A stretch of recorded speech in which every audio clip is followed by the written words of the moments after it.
De volta com o Bandeirantes Acontece, nosso papo de a cada 15 dias com o Cid Torquato, falando das coisas da vida da pessoa com deficiência, inclusão em todas as áreas da nossa sociedade, e hoje tratando de um tema super do momento, que é o acontecimento lá no litoral norte de São Paulo e o atendimento às vítimas. O Sidney tá com o Cid Torquato está com a gente. Oi, Cid, como é que tá? Boa tarde. Oi, Ronald, boa tarde. Zé, boa tarde. Tudo bem com vocês? Tudo beleza, Cid. Vou pedir para deixar o microfone bem perto, porque tá com muito ruído externo aí, tá?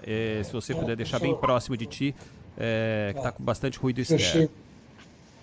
Fechei uma janela aqui. Tá bom. Espero que tenha melhorado um pouco. Sim, melhorou. Ô Cid, a gente acompanhou o trabalho de resgate das vítimas, outras não tiveram a sorte de serem resgatadas com vida, outras ainda são buscadas no meio da lama lá de São Sebastião, principalmente na Vila do Saí, e há muitos relatos de resgate de pessoas idosas, de crianças, de pessoas com deficiência. Existe uma forma, Cid, de esse tipo de trabalho ser feito com uma expertise para o atendimento dessa população? O que pode ser feito para que essas pessoas, principalmente essas pessoas, tenham a possibilidade de escapar desse tipo de acontecimento tão trágico? Poxa, é muito trágico mesmo, muito triste. Felizmente não temos nenhuma notícia de pessoas com deficiência entre os mortos ou desaparecidos. A associação local lá de São Sebastião está monitorando a população com deficiência, não só, obviamente, quando a gente fala com deficiência, com as deficiências físicas, com deficiência auditiva, com deficiência visual e com deficiência intelectual também, que é um ponto importante. Existem mais de 270 pessoas com autismo, né, na região de Caraguá, de São Sebastião. Então, está sendo feito esse monitoramento. Não se tem notícia de nenhum óbito, de nenhuma morte, e as pessoas estão assistidas, né, tanto pela organização local, como uma parceria que foi feita com a Secretaria de Estado dos Direitos da Pessoa com Deficiência de São Paulo, a Secretaria Estadual, né, que, entre outros itens, levou a São Sebastião até agora, talvez isso se amplie nos próximos dias, mas mais de 100 cadeiras de rodas, cadeiras de banho, muletas, andadores e um suporte psicológico também, né, para aquelas famílias de pessoas com deficiência que perderam suas casas, que perderam, ou foram afetadas pelas chuvas de alguma forma. Cid, boa tarde. É claro que para algumas pessoas, algumas perdas vão além do aspecto material. Pessoas que, graças a Deus, sobreviveram, mas que perderam instrumentos básicos, né? Inclusive eu vejo aqui uma campanha da Prefeitura de Santos para que as pessoas contribuam com cadeira de rodas, muletas, bengalas, camas hospitalares, aquele colchão tipo casca de ovo, né? Além de material de higiene, fraldas infantis e para adultos, isso é muito importante. Eu quero até ressaltar aqui, quem está em Santos, ou vai a Santos, há um ponto de arrecadação, que é o galpão da Prefeitura Regional, Zona Orla e Intermediária, que fica na Rua da Constituição 395. Eles vão receber essas doações até domingo, entre 8 da manhã e 6 da tarde. Então, hoje, amanhã, depois de amanhã, de 8 da manhã a 6 da tarde. Repito aqui o endereço, Rua da Constituição 395, a Prefeitura Regional, Zona Orla e Intermediária de Santos. Porque é aquela história, não é, Cid? A cadeira de rodas não é algo a mais ali que a pessoa tem. Às vezes é a única maneira dela se locomover. As muletas, as bengalas, etc. E eu não sei se você já tem aí uma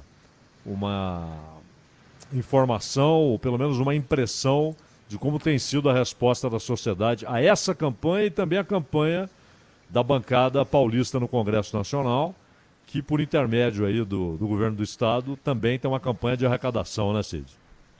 Sim, é muito importante esse tipo de movimento, porque, inclusive, respondendo agora melhor a pergunta do Ronald, né, quem sofre mais nesse tipo de tragédia? Com certeza, idosos, pessoas com deficiência e crianças.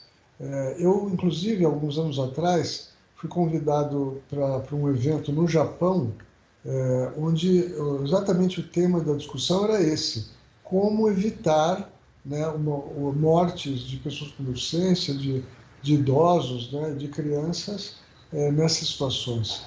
O que pode ser feito para, né, dar no momento da tragédia, né, não só depois, dar um suporte para essas pessoas, ou evacuá-las dos lugares onde elas estão, ou ter um aviso, né? Como é que você faz para avisar, né, se isso é por telefone? Como é que você avisa as pessoas surdas? Como é que você avisa as pessoas cegas?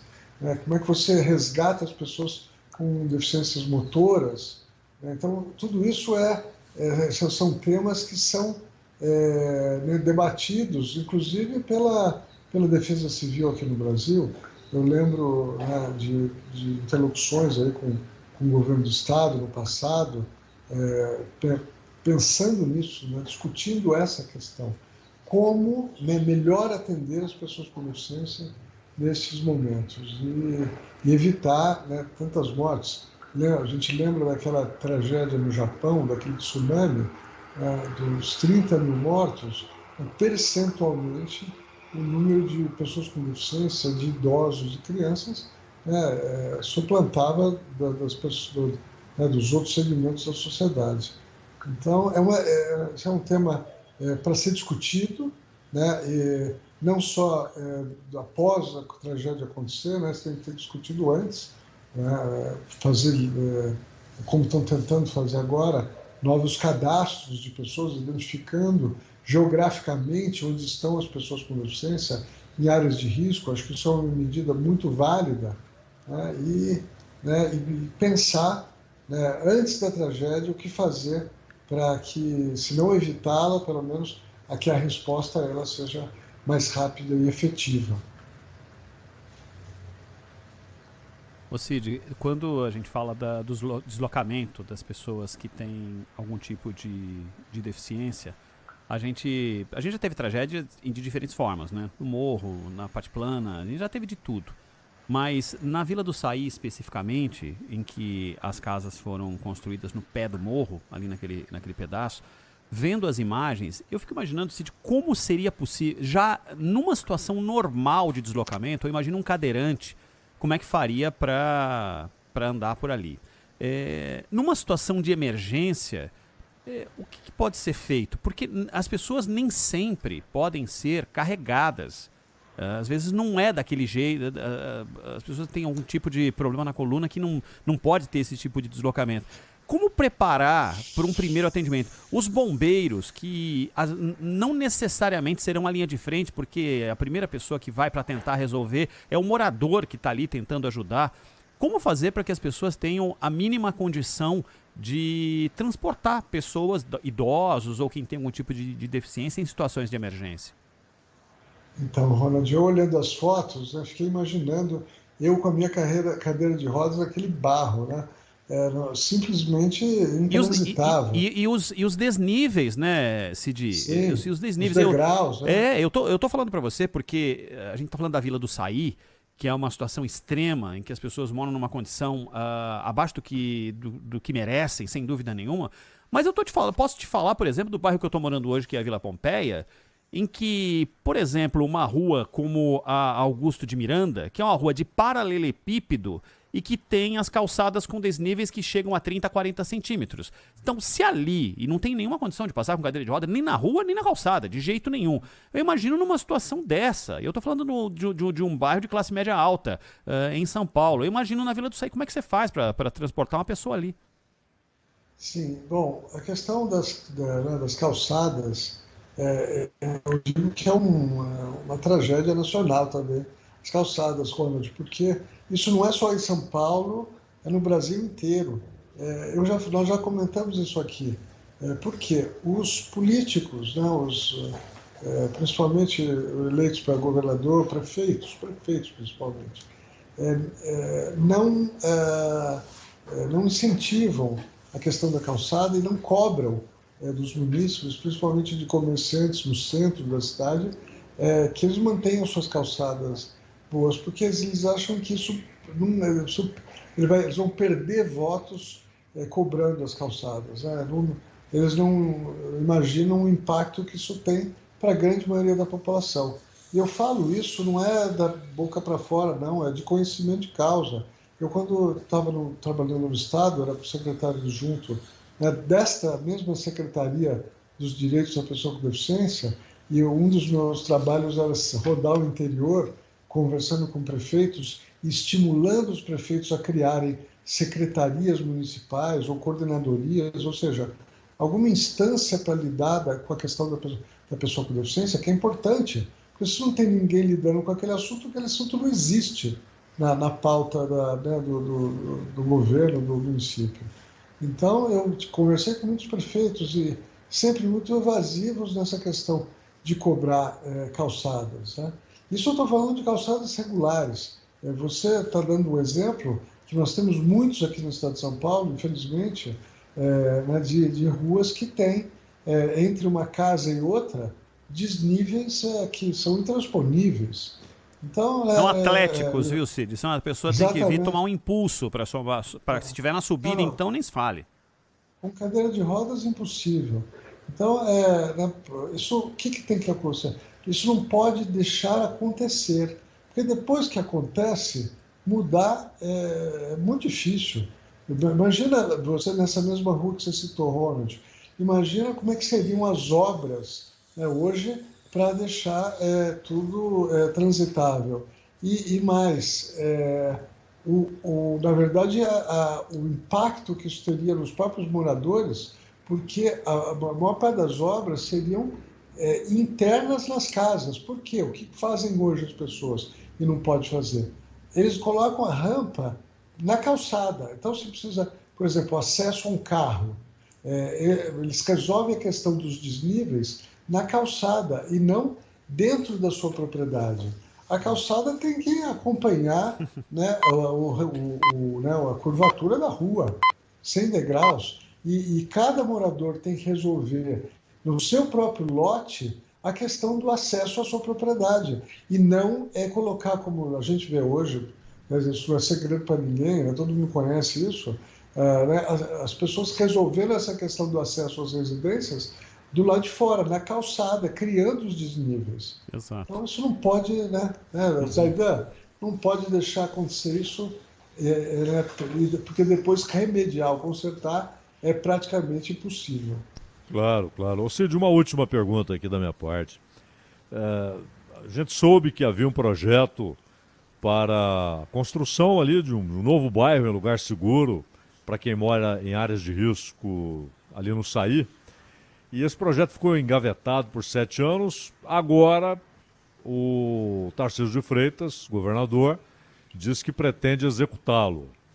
Quando há uma decisão como essa, um novo bairro, e portanto, tirando as pessoas da área de risco, levando para áreas seguras, a secretaria que lida com os problemas das pessoas com deficiência, a secretaria é ouvida, ela participa do projeto, ela diz o que deve ser feito exatamente para que haja uma locomoção digna para as pessoas que usam cadeira de rodas ou bengalas, enfim.